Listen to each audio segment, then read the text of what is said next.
Good afternoon. My name is Scott Redler, Chief Strategic Officer at T3Live.com. Welcome to today's recap and a look ahead. So we had 2 mornings of selling after a full week of buying, right? We went out last Friday. The oscillator was plus 40. By Tuesday morning around, 9 o'clock, or not even 9 o'clock, whatever. Sometime during the day we were only plus 8, and then this morning we were down 6.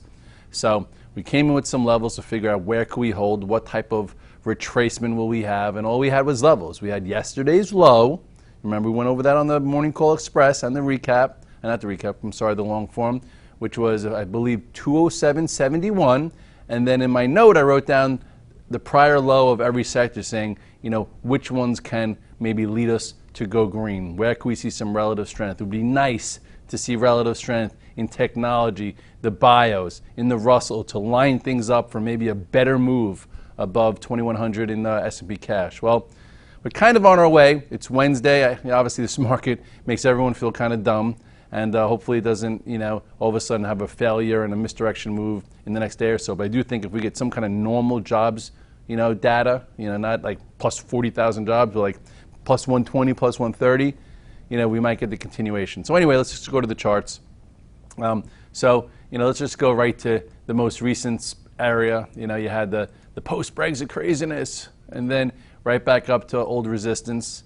Came in one day, and then what did we have today? This was your stereotypic red dog reversal. If you sold strength at 2108, okay, you were looking to buy a pull-in. You don't know. We could have failed. We could have went down to the 200-day. We didn't. We went below 2080 with a low of 2074. So if you bought it when it reclaimed this spot, you were risking 6 handles, and we closed near 2098. So you made 18 handles, and you risked 6. And now the good book says you take a third home just in case we get some follow-through. I posted the chart of the spiders this morning, and I posted a follow-up. Here is the pivot in the spiders. That was 207.71, went as low as 207.06. Most people on our VTF, which is called our virtual trading floor, where people can watch my trades live, saw me buy it here, and I've been in it, and I'm still in it overnight, and we'll see what happens. This was a 70-cent risk for what wound up being a $2 reward. So if you would have bought it here, put your stop and let it go all day, you did very well. And now we'll see if hopefully we get a little bit of follow-through tomorrow.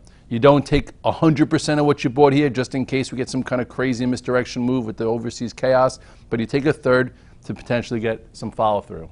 The Qs, really nice day. It was the first one to go green, engulfed all the moving averages. This was the price point from the morning note, 106.84. Went below it by not even 30 cents, came above it, was strong all day. Very nice engulfing candle. Now we'll see whether or not it could lead to better action, but at least it's in line.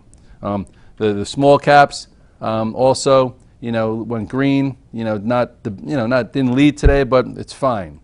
The bios were strong yesterday, an inside day. Remember we talked about how the bios had an inside day while the spiders went below a prior low, and we have a potential double bottom here. And that was exactly what we went over in the recap. And here was that. And then if you look at the inside day yesterday, when most sectors traded below Friday's lows, which is here, it held in there and then blast off. So it's good to have the bios involved also. It gives a little bit more life and a little bit more pep to things. Okay, so those are the sectors. Okay, yeah, the miners were still up for another day, and so was gold. A lot of guys were trying to find that cute short in the miners and gold. You really didn't find much. If you look at the GLD real quick, you do have a bit of a doji up here. Doesn't mean it's done, but it means, maybe some of the momentum's slowing since everybody on TV was talking about gold 1,400 30 times an hour. Maybe that was a cue. But really, it's very extended from the 8-day, so maybe you see a bit of a pullback. Here was your last inside range to buy. This came off more than the miners. The miners actually didn't come off much, but we'll see. Still lots of places to buy the miners. I don't think it was today, even if it continues. Here was a nice buyable ascending channel. Here was your gap up, never filled it. Here was another gap up and closing the highs. That's when a lot of guys took it home long, and then boom, boom, boom. Now day 1, day 2, day 3, day 4. We don't buy day 4s, but it doesn't mean it's a blaring short. This is extended, but it's not crazy parabolic, so hopefully you haven't been cost averaging this the whole way up. Today I went home a little short the miners just to kind of trade around it. But in the names that we do know, Annabelle's in the back. She's coming on for the morning, for the extra recap in Mandarin, and we talked about Amazon, how Amazon has been best in breed. Best in breed. What does best in breed mean? Best in breed means, this was the first to turn before the market. Then you had a nice inside move. Remember, we talked about buying 721, and now it closed and took out all-time highs. So Amazon closed at all-time highs above the 8 and 21-day moving average. That should give you some follow-through if the futures don't, implode tomorrow. So I am long some Amazon. It was down this morning, gave us a nice trade in the hold. Sold some into the 735s and then bought some back to get some follow-through overnight. We'll see what happens. Facebook, first engulfing day in a while. That's good to see. Okay, what did it do? Remember, and even again, yesterday's recap. Look at the the constructive active in Facebook. While everything's coming in, this held higher, didn't go back down, and then actually even took out this range. So, I think it might have stolen from tomorrow today, but there are some people along this for follow through, and if that's you, that makes sense. And if you bought it today, congratulations, very strong stock. Apple, not acting special, but maybe there's a trade more to the upside. It went sideways. Sorry, I'm like drawing my lines crooked here. Anyway, above this tomorrow, maybe it continues. Just if they want to, keep tech a little healthy and this and that, and have a buyback and have a dividend, it would be nice if this could get continuation tomorrow. Netflix was a disaster. Not a disaster, just a pain in the you-know-what. Closed okay, I guess. I went out long this. I got stopped out earlier in the day. All in all, I guess you could say it did hold this spot. So I guess, trade versus this, and with a little time, maybe it gets going again. Twitter didn't do much today. Still been just in that buying dips. Maybe there's a trade here to take out 1750 tomorrow. Last time I put that little buy strategy in was right here near 1522, and now it's 1720. Yeah, $2. Not so bad. Maybe it continues tomorrow as dips have been bought there. Finally, had a big day in VRX. There was some news this morning that I missed. Big, potent day with volume. So the good book says, you probably want to, maybe at least cover your shorts, if not buy, and maybe it's still from today for tomorrow, but I took some home just to have a little bit because it did feel like this was engulfing and there was a lot of volume. If I put, let's see, insert study, let's see if I can get volume, enter name, volume, oh, there it is, volume, apply, there you go. Lots of volume today. We've seen it before, but this was a big volume day and maybe it continues. We'll see.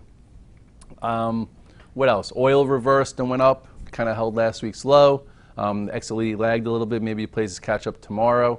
TWLO, something I've been putting on my note the last few trading sessions, okay, to learn how it trades. Sperling had a great trade, gave you, matched the low. A lot of guys were buying it as it cleared this descending channel, and now you'll see if you get follow through tomorrow. This, has all the makings of like what a Shaq did and a G-Pro and all those guys, before, it starts having unlocks and this and that. But anyway, big day here. Another one that's been around a little bit longer, turned up. Some of you guys have been starting to buy it and get involved. Here's, this ACIA, cleared the spot, hugging the 8-day above the 21-day. Here's the prior highs. We've been, trying to add it to some of the morning call and recap, get some new stocks in here, and this one looks good too. Maybe someday it takes that out. So, in conclusion, definitely a very impressive day. You have the pound at historic lows, you have yields at historic lows, and they came in and they supported the 0.382% fib retracement on the S&P cash and the spiders and most other sectors. So, with that being said, I don't think anyone really has short on the brain anymore. People kind of was short last Thursday into Friday, and some covered, some held it, and then was able to cover the last day or so. I think most people were probably trying to buy this pullback, a little bit yesterday, a little bit today, and hopefully got paid today. Now maybe tomorrow we get a little follow through, a little upside follow through would be nice. We'll see what happens. I'll see you in the morning.